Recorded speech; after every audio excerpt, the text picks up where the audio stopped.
खाते वाटपासंदर्भात काय स्टेटस आहे? खाते वाटपासंदर्भात काय स्टेटस? होईल, लवकरच खातेवाटप होईल. आपण का घाई करतात? परवा जरा शपथविधी झाला, अजून 2 दिवसही झाले नाहीत. होईल ना खातेवाटप होईल. म्हणतात की उत्तर कोण देणार, आमचे काही विषय आहेत त्याबद्दल संबंध. विरोधकांना म्हणा तुम्ही प्रश्न विचारा, आम्ही सगळं उत्तर देऊ. ही आमची सगळी सामूहिक जबाबदारी आहे. आमचे मुख्यमंत्री सक्षम आहेत, दोन्ही उपमुख्यमंत्री सक्षम आहेत आणि मी आता मंत्री आहोत ना. तुम्ही फक्त प्रश्न विचारा. एकनाथ शिंदे साहेबांनी गृहमंत्रीपदाचा आग्रह कायम ठेवला म्हणून तर उशीर होत नाही. अजिबात नाही, असं कुठेही नाही आहे. मला वाटतं कोणाचा आग्रह हा आहे, कोणाचा आग्रह तो आहे. आमच्यामध्ये सगळं एकमत आहे.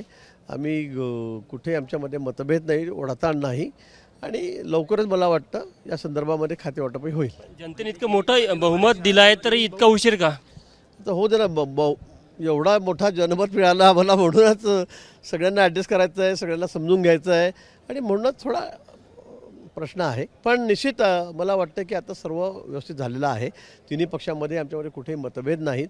मला वाटतं 2-3 दिवसामध्ये नागपूर अधिवेशन संपायच्या आत खातेवाटप होईल. बघू शकतो की नागपूरचं हिवाळी अधिवेशन संपण्याआधी खाते वाटप होईल.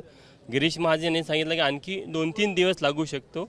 त्यामुळे निश्चितच खाते वाटप या अधिवेशनात जरी होणार असलं तरी कधी होईल हे मात्र अजून तरी निश्चित नसल्याचं पाहायला मिळत आहे. कॅमेरामॅन अमोल देशमुखसह तुषार कोहळे, एबीपी माझा, नागपूर. एबीपी माझा, उघडा डोळे बघा नीट.